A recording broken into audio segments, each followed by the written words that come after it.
బయటపడ్డాడు, మిగతా వాళ్ళు బయటపడలేదు. ఆడెవడో అన్నాడు మన రక్తదానం చేయమంటే ఎందుకు చేయలేదంటే మన రక్తం ఇంకోటికి వెళ్ళకూడదు అన్నాడు. ఎంతకంటే ఎక్స్ట్రా చేశారనుకోండి ఏబిఎన్ అన్నాడుదా ఏబి వెంకటేశ్వరరావు వాడు ఎంత డైరెక్ట్ గా మాట్లాడు. సగం పేరు కమ్మోళ్ళకి పోయింది ఈ మధ్యన. మరి నేను ఎంతకాలం కమ్మోస్తాను ఎందుకంటే అంటాను. వీడు బయటపడ్డాడు, మిగతా 99% బయటపడరు. వాళ్ళందరూ యాటిట్యూడ్ ఎలా ఉంటుంది, ఎంత ఇదిగా మాట్లాడాడు. మరి ఒక 50 సంవత్సరాల నుంచి రెడ్డిస్ ఎందుకు పెడతారు చీఫ్ మినిస్టర్లు? ఒక ఎన్టీ రామారావు తర్వాత తప్పితే ఈ 50 ఫస్ట్ నుంచి చూసుకుంటే రెడ్డిసే కదా. వాళ్ళు 7%.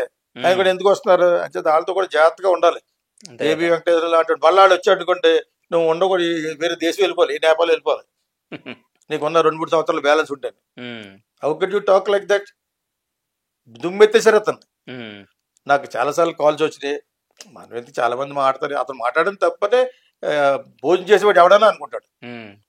ఒక ఐపీఎస్ ఆఫీసర్, ఒక ఎక్స్ అయినా వాట్ ఎవర్ ఇట్ ఈస్, ఒక ఎక్స్ చీఫ్ మినిస్టర్ గురించి వాడు మాట్లాడే విధం ఎంత దరిద్రపోయేవాడంటే వాడు అంతలా మాట్లాడు. నేను వాడు ఎందుకంటే because he has broken the rules of culture, civilisation.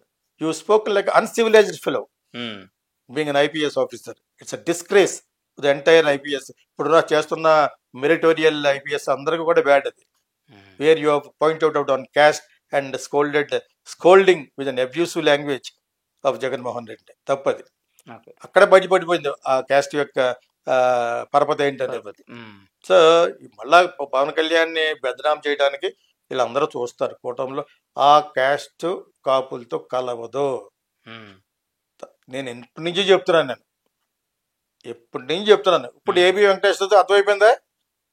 వాడు మాట్లాడిన మాటలతోటి వాడి మోకం ఎవడంటే స్టూపిడ్ ఫెలో అలాగుంటారండి. ఇద్దరు బయటపడ్డాడు, మిగతా వాళ్ళు బయటపడలేదు. ఆడెవడో అన్నాడు మన రక్తదానం చేయమంటే ఎందుకు చేయలేదంటే మన రక్తం ఇంకోటికి వెళ్ళకూడదు అన్నాడు. నేను డైరెక్ట్ గా చెప్తున్నాను, ఎడితే అన్నా fuck is bothered, I don't care. జనాలకు తెలియాలి. ఎంతకాలం అయితే ఓల్డ్ ఫ్యాషన్ ఏమో అక్కడికి వెళ్ళి కూడా అమెరికా వెళ్ళి కూడా ఫస్ట్ సెపరేట్ అయింది వెళ్ళే. అర్థమైంది మీకు? ఇంకా అంతకంటే మూర్ఖత్వం, అన్ఎడ్యుకేటెడ్ అండ్ అన్సివిలైజ్డ్ కాన్సెప్ట్ ఎక్కడ ఉంటుందా? అక్కడికి వెళ్ళి ఒక గ్రూప్ పెట్టారు, అక్కడ ఇటువంటి లాగా ఉంటుంది. దాని తర్వాత అది చూసి రెడ్డిస్ పెట్టారు, అది చూసి కాపులు లాస్ట్ లో పెట్టారు. వీళ్ళు ఎంత పెట్టినా కూడా వాళ్ళంత ఎక్కిపోతే ఉండరు. అంతే కదా, రెడ్డిస్ ఉంటారు. రెడ్డిస్ పర్లేదు ఒక లెవెల్, బికాజ్ వాళ్ళు బిజినెస్ పీపుల్ కాబట్టి వాళ్ళు ఉంటారు. కాకపోతే ఐ డౌట్ వాళ్ళకి ఇంకా ఐకమత్యం లేదు. ఐకమత్యం ఉంటే for ever and ever chief minister కాపులే ఉండాలి వాళ్ళకు ఉన్న జనాభాకి. అర్థమైందా? వాళ్ళు ఉండరని వీళ్ళకి చాలా హ్యాపీ. వాళ్ళు అలా ఉండకుండా ఉండటమే వీళ్ళ యొక్క ధ్యేయం. అర్థమైంది మీకు? అక్కడ ఫైనాన్షియల్ కూడా చిదిగిపోయారు. అంచేత దొరికిన ఆశాకిరడం చిరంజీవి అండ్ పవన్ కళ్యాణ్ కాబట్టి వాళ్ళు జాగ్రత్తగా మెయింటైన్ చేసుకుని, మోడీ గారు ఆ సెంటర్ లెవెల్లో వాళ్ళని పట్టుకుని జాగ్రత్తగా పట్టుకోకలేదు, వాళ్ళు పట్టుకున్నారు. అంచేత అవి పట్టుకున్నారు కదా అని చెప్పేసి నాకేం పర్లేదు అన్నట్టుగా ఉండకూడదు. ఇక్కడ కూడా చూసుకోవాలి. ఇక్కడ వీళ్ళంతా కూడా వైకుంఠ పౌన్లు అంటాడు.